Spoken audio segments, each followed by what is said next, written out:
Kau minta papa kau tolong laki tak guna tu? Tak adalah nak tolong sangat pun. Lebih kepada nak tolong Kak Lia je sebenarnya.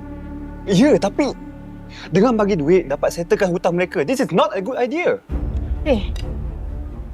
Kau boleh tak ketepikan dulu pasal si Azril tu?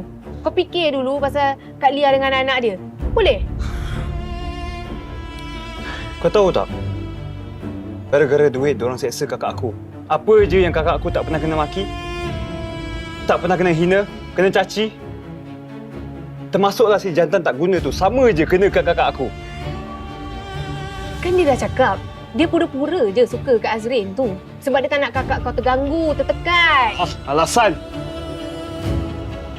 Kalau betul dia nak jaga isteri, dari awal lagi dia boleh tolak. Kalau dia boleh hadap perangai buruk si Azril tu, dia boleh hadap perangai buruk si Rin dengan family dia.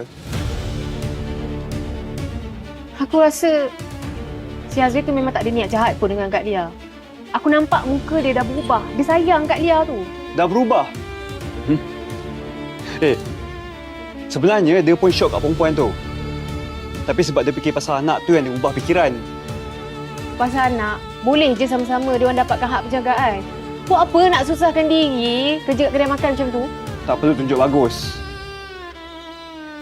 Dia kerja cuci longkang sekalipun, aku tak kesian. Itu semua lakonan. Kau ni memang boleh baca hati manusia.